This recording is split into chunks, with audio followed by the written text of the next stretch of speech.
Everybody stop what you're doing, please! When it comes to remodeling and renovating your home, there is no better show on your radio. This is Around the House with Eric G. Where's the hammer?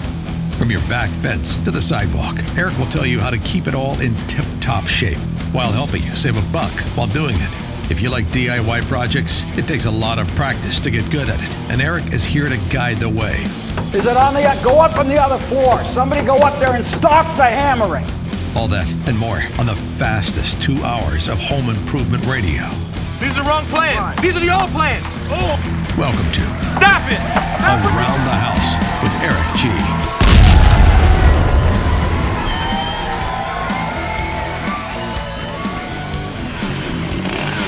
Welcome to Around the House with Eric G. This is the Pro Insider Podcast. This is where we talk to the pros. All of you folks out there that are in the design, construction industry on the residential side of things. If you're a commercial contractor, you're welcome here as well. But this is really designed for you. This is not our traditional, what I would call, homeowner program. Although many of these things, you have a lot of homeowners paying attention, so it's not a bad thing. Well, today in the Pro Insider, I wanted to really talk about a conversation that I had when I was consulting with another design company this week. And, you know, I have done plenty of this in the past, and there are a lot of lessons that I've learned over the years, many of them the hard way.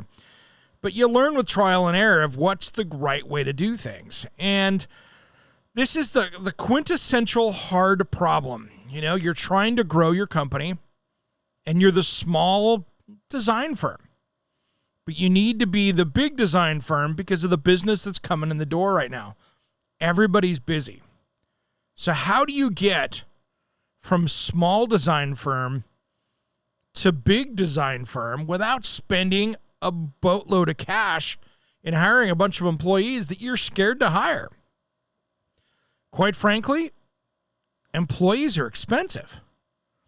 Especially when you're the business owner, you're doing the bookkeeping yourself. You know, you're doing all of those things, but you know that things are coming on the horizon that you are not going to be able to get your arms around, and you're already working 7 days a week, right? That's just how this works. So this really got me thinking about the best ways to transition from the small company to the medium company. What's my first one? Understand your business climate. Understand where you know if things continue, where you're going to be in the next year, let's say. And then maybe in 3 years. Where is that growth going to come from? Okay.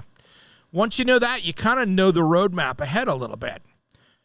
But one of the things, and then the question always is, it doesn't matter who I talk to, and I've heard this dozens of times this year, I can't even stay on top of my phone calls. That's actually the easiest one to fix. There are companies in your community, like Ruby's Receptionist is one of the brands out there that I've used in the past. And what do? They answer your phone calls locally for you. You got somebody with the right accent that sounds like they're in your neighborhood that understands your business, because that's what they do. They will answer it as your company. They'll say, well, Mike is out in the field right now in a client meeting and can't talk to you right now, but I can have him call you back. It sounds like it's the receptionist in your office, and it's super affordable. They track that phone call coming in. Many of them will text you that you have a call that came in. Many of them will email you that call, and you can listen to it. And you know something? Now you've got a tracking system for phone calls coming in. Now you can make sure those things are documented and that you can follow up because you go, wow, plate's cleared, got it. So that's the first thing that I would do, is get those phone calls directed to one place. So that way you've taken that distracting phone call and you can manage your time of when you return people's phone calls. Sometimes you're in the middle of something and you've got to focus on it and you need to call them back in 20 minutes. Great. Call them back in 20 minutes. Focus that 20 minutes on the task at hand in front of you. You'll be more efficient that way. Now, the next one gets a little tougher Man, I'm doing my own bookkeeping. I'm not a bookkeeper. How do I deal with this? This is tough. In the past, I've hired that bookkeeper. And there's a lot of great bookkeepers up there. But man, when you have to walk somebody through it, it is tough. And maybe you hired the wrong person for the job. Or you hired somebody that can't handle it. That's a tough one. What's my resolution for that one? There are plenty of people out there, online or in your neighborhood, that work remotely. There are companies out there that will get you dialed in, and they're not on your payroll. There's an online booking service that I found online called BenchCO. Online bookkeeping services for your small business. It's like having your own bookkeeper, except you're doing it digitally. And you're dealing with a large company that does all those things. So you can do that without hiring that expensive employee. Now, down the road, you might want to hire that employee to have them right there. But there's that point that you look at and go, man, I don't think I can afford a full-time bookkeeper on my payroll. I get it. That's when you can deal with that. So that's one way to deal with it. Something to think about. That's one of the big ones. And then dealing with vendors. This is when honesty is your best route. It usually is anyway, to be honest. Can't think of any time that's not. Call up those vendors that you deal with if you're buying and selling things. Go, hey, look, I think we're going to double our business in 2021. How are we going to handle that? Do I need to bring it on another company? Can you handle me doubling my sales, tripling my sales? Are you ready for that? How can you deal with that within your business? That's a big one. Now, the other option that you get out there, too, is sometimes people want to buy in and be a partner in this. I'll be honest, I'm not a big fan of partnerships. I've been burned by some famous people here in the Northwest. Completely burned. And you know something? That's part of doing business. If you're going to do a partnership, take a look and see what their criminal and legal history is behind them. Are they trustworthy?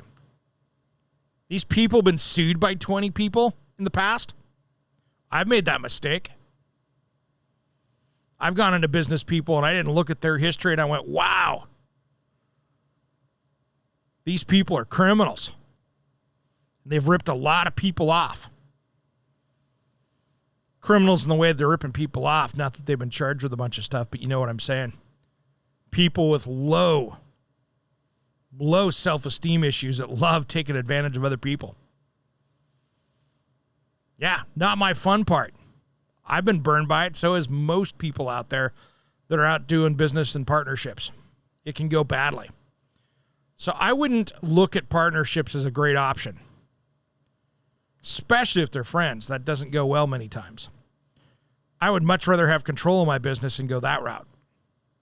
Now, if you want to have investors, that's a different story, but they're still a partnership. So maybe it's better to sell and work out an agreement for your employment. That's almost a safer bet.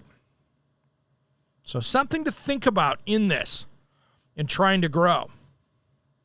And a lot of times you need to talk, especially if you have independent designers and independent people you're working with, make sure you fully understand where the laws ride between employees and independent 1099 people. I can tell you what, in the radio industry, there are a lot of people out there that are doing the work of 1099 independent contractors that, by all sense of the legal in my state and federal, they're employees. And someday, someone's going to catch on to that. But that's a big one. I know people that have been paid for years that are independently, and they're going to get that. That's going to come and burn people. So you don't want to be in the middle of that if that happens. Who's an independent, who's an employee? Make sure you fully understand where that goes. And there's plenty of information online about that. So do your research. Talk to your attorney. Make sure that you've got the books going correctly. And make sure that you're going to grow in a healthy way. Maybe you set some limits. Maybe you hit that governor where you go, hey, we can only go so far here, and I'm going to stop it. And once we get to this point, we are not going to grow anymore for this year because that's an unhealthy. All growth is not healthy growth. Sometimes it will crush you and ruin you because you got too big, too fast, and, the wheels start falling off because you can't handle it. When in doubt, learn how to tap the brakes and have a way to tap the brakes in your business model.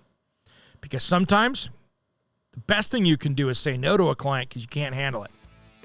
And that's one of the biggest things we'll talk about in coming weeks.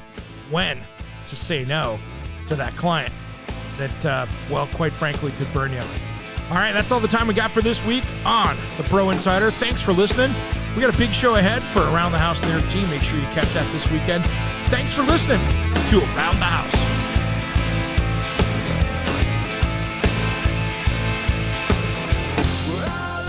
Around the House with Eric G. is produced by, designed by Eric G. in association with Salem Media and distributed nationally by the Sun Broadcast Group. All rights reserved. Copyright designed by Eric G.